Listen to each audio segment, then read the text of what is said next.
There's primarily 5 players in this Roman drama. The Etruscans, who came into Italy probably about 700, 600 BC. Nobody knows who the Etruscans really were. There is the Roman people, or the Latinians, who were already there.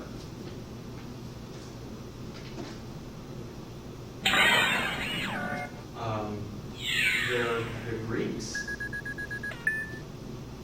Remember, the Greeks colonized, or what will become the Roman Empire. They colonized Sicily, Sardinia, and tips of the boot. Then there's the Carthaginians, who were trading one of those sea peoples, descended from one of the sea peoples, the Phoenicians.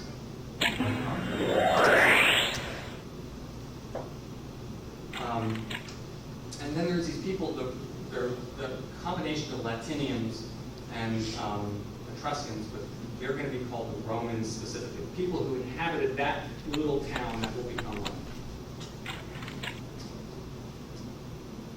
So the Etruscans and the Latinians and these Romans were there about 1000 BC.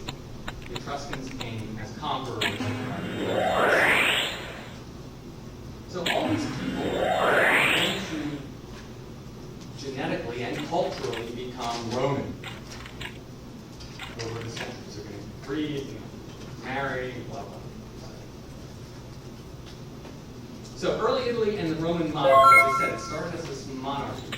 Now, just with every other culture that we talk about, the Egyptians, Babylonians, they're all influenced in one way, shape, or form by their environment.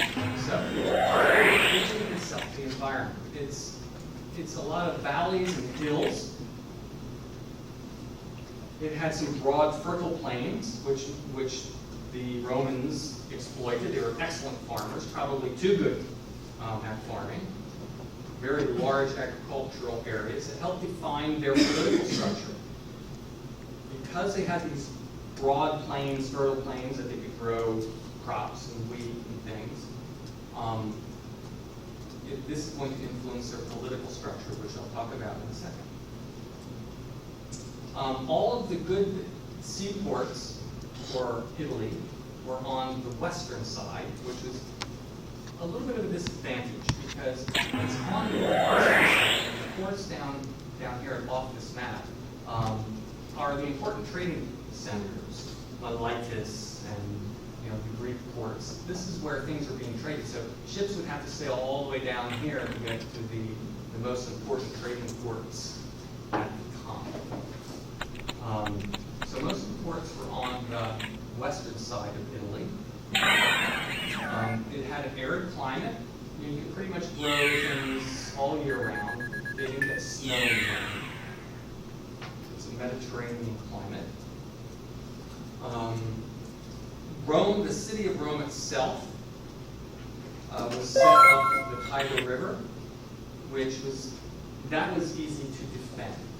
We had to sail up this river to get to the city, which by that time the Romans would know about and be prepared. But for the most part, these sections here were difficult to defend. Beaches, they could land ships and soldiers. The north here, though, the Alps protected Italy in the north, but for the most part, the rest of it was difficult to defend.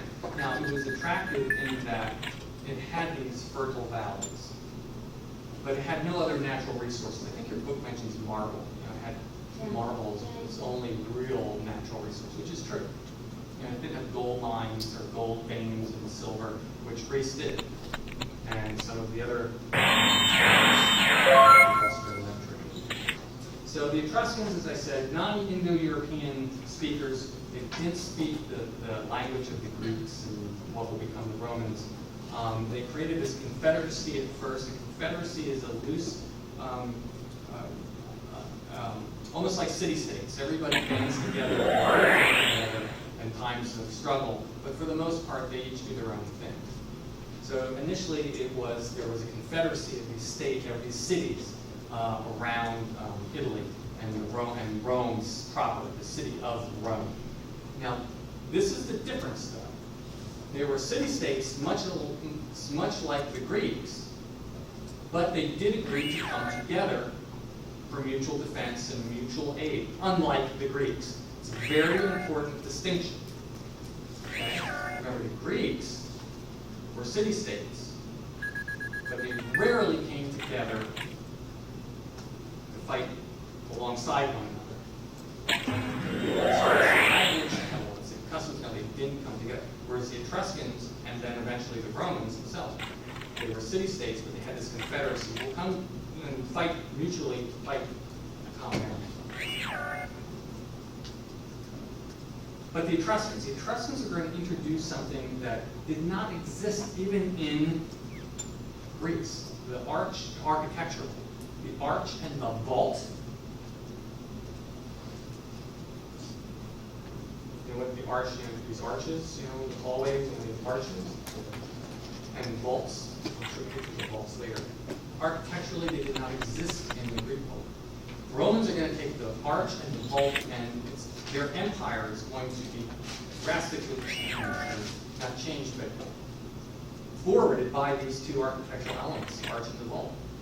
Aqueducts, for example, that carry water from a lot of them are structured on the arch. Religion based on worship of gods in human form. Unlike the Egyptians, the Etruscans, and then the Romans are going to have gods in human form. They're not going to have hammer gods like the Egyptians had gods with the head of a jackal, or birds. They're not going to have it. They're going to be human gods. Human gods are going to be human form. Women participated in public life in Etruscan society, and will in Roman society, but to a much lesser extent. Unlike Greek society, where women were pretty much confined to the home, did not leave the home, Etruscan women could, and they could participate in politics. They could own property. This is going to filter into Roman society as well. Gladiatorial combat, to fight this blood society. Rome will have a blood-based society that just thirsts for blood. Gruesome. Fighting, games. If you wanted to quell the population, you built like a little coliseum, and you had gladiatorial combat. And that really, right? Not like football today, where the guys are running around all padded up, batting this ball. That's football. Oh, baseball. Oh, football. Football. You want to really make it an interesting sport, take those pads off. Put spiked knuckles on these guys, and then let's see if you can get that ball. I mean, that's what, think of these old movies, Roller Dome or something, from the 70s. You want to make it interesting? Let's do that. Roller. Motorcycles. Yeah. I just saw half of it. I knew it. It was horrible. It's a great movie. It is. The half that I saw. What's the name of it? It's Rollerball. Rollerball. They're chasing this ball around this ring on motorcycles, but they all have like spikes. It's so freaking awesome. So that's Rome. Make baseball interesting? You took my ball? Take that back.